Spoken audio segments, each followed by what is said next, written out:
Hello everyone, I am SJBIT, working as Assistant Professor in the Department of PC SJBIT. In this lecture, we will be discussing about computer organization and architecture. So this is the complete processor architecture where you are able to see that instruction unit, integer unit, floating point unit, instruction cache, data cache, bus interface being connected to the main memory and the input and output unit, and this is the processor architecture, okay, being connected to the system bus. So the complete processor can be designed using the this structure as an instruction unit that fetches the instruction from an instruction cache or from the main memory when the desired instructions are not already in the cache. So it has separate processing units to deal with integer data and floating point data. So each of these units are organized as shown in the earlier, that is the execution phase. So the data cache is inserted between these units. So here you are able to see the instruction cache and the data cache being implemented between the bus interfaces. So the bus interface is going to have a control of the instruction cache, data cache, and the instruction unit and integer unit and the floating point. So what kind of data? It is the instruction being connected to the instruction cache, and the data cache, it is can be an integer or it can be a floating point numbers. Okay. Has the separate processing units to deal with the integer data and floating point data. So each of the unit can be organized in earlier what we have shown, that is in the control unit. So using the separate caches for instruction and the data is common practice in many processor. So it is going to speed up the execution process. So the single cache that stores the both the instruction and the data. So the processor is either we go for separate cache for instruction as well as data, or being single cache and also be used for the instruction as well as data. So the processor is connected to the system bus. You are here able to see the processor being connected to the system bus and the rest of the computer systems.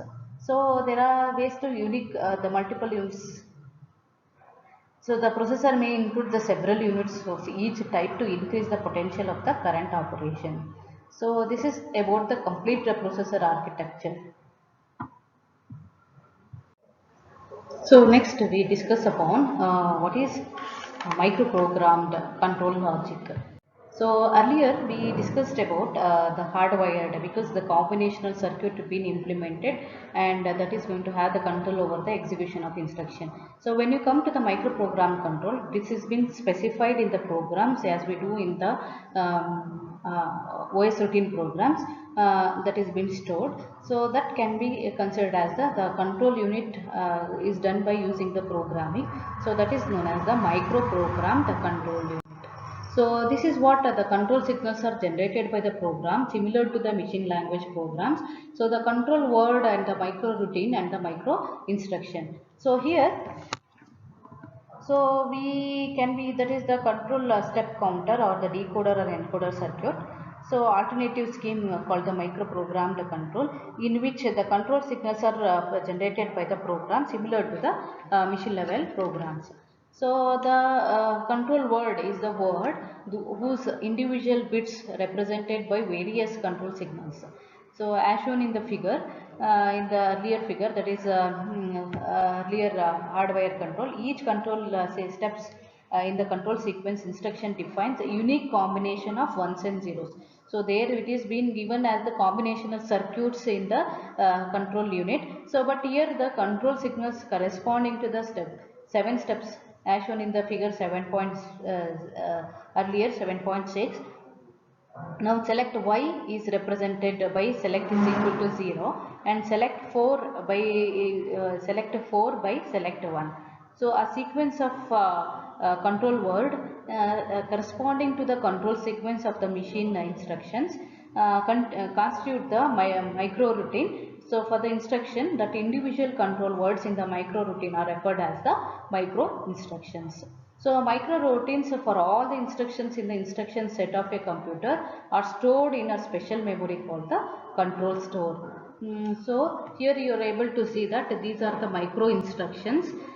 So this is the PC in content, PC out content, MER, and the read, and this is the machine instruction being given that is what the machine language programs. Okay, so what is machine language programs? It is going to be a combination of ones and zeros.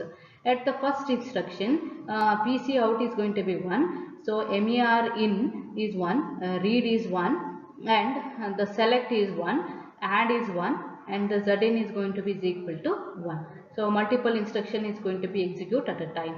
So at the step 2, the PCN is going to be in, that is the increment of program counter being provided as Yn is equal to 1, and the Zout is going to be 1, and it is going to indicate the memory completion signal, function completed signal. At step 3, that is MDR out being given to the instruction register, the data being given to the instruction register, that is copied to the B register. So the next it is MER in and the read from the external memory unit. Okay, so that is what R3 out instruction here.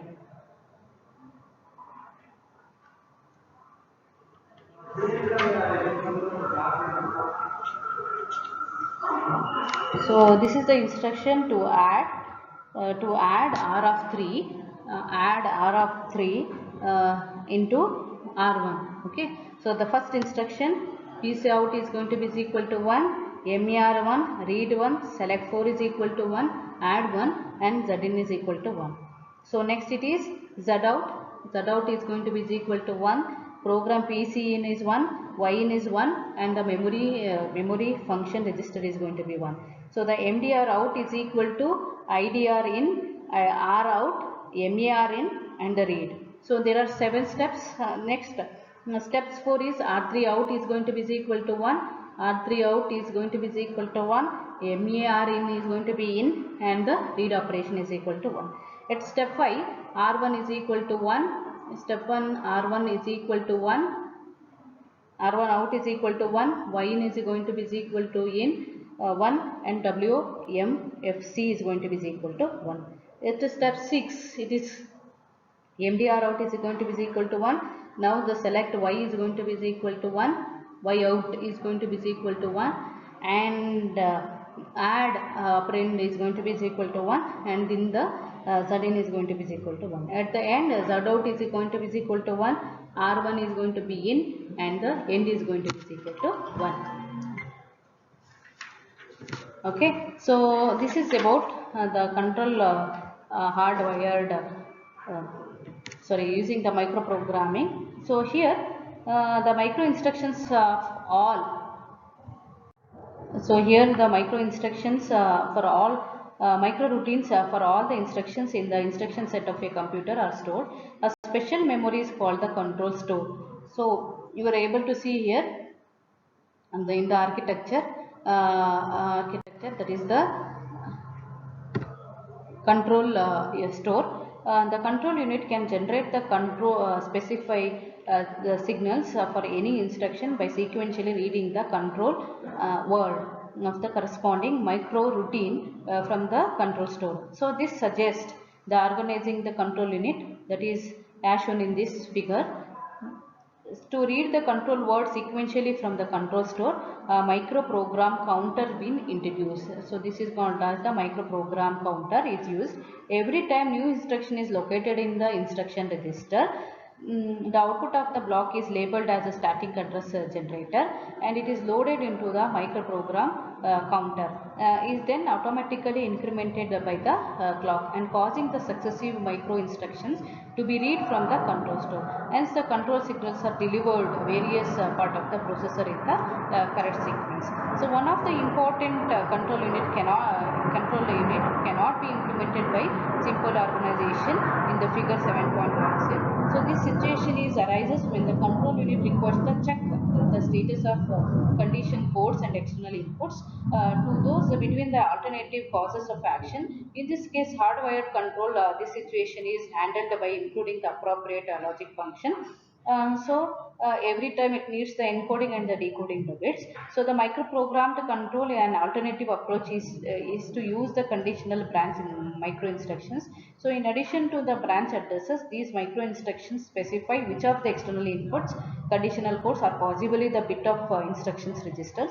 we should be checked as the condition or for branching take place. So if the branch is less than 0, now it be implemented by the micro routine such that as shown in the figure.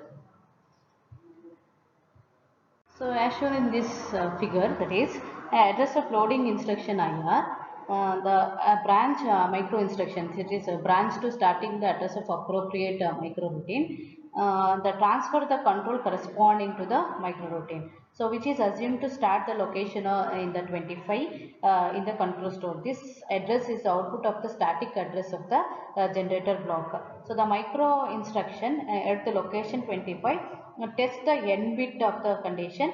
So if this bit is equal to 0, so the branch takes place to the location 0 and fetch the new machine instructions. Otherwise, the micro instruction at location 26 is executed to put the branch target addresses into the register Y. So the micro instruction as shown in the figure, that is earlier what we discussed, in location 24 loads this address to the program counter. So to support this programs, so we go for another architecture, that is organization of control unit, allow the conditional branching with the microprogramming. The static address of the generator block. So earlier we have the clock micro program counter, control store, and this is the external inputs and conditional loads. So this is what a starting and the branching generator. So what it does, the starting address of the generator block, this figure becomes the static and the branch address generator. So this block loads the new address into the program counter. When the micro instructions instruct it to do so, so it allows the implementation of conditional branch. The input this block consisting of external inputs and the condition ports as well. So the content of the instruction register in this control unit, the micro program counter is incremented every time a new micro instruction is fetched from the micro memory, except in the following situations. When a new instruction is loaded into the IR, the new PC is loaded with the static address of the micro routine for that instruction. When the branch micro instruction is encountered, the branch condition is satisfied and the micro program counter is loaded with the branch address. When the end of the micro instruction is encountered, the MUSI is loaded with the address of the first control word in the micro routine for the instruction fetch cycle. So this address is 0 as shown in the figure. This is regarding the microprogram execution phase. Thank you.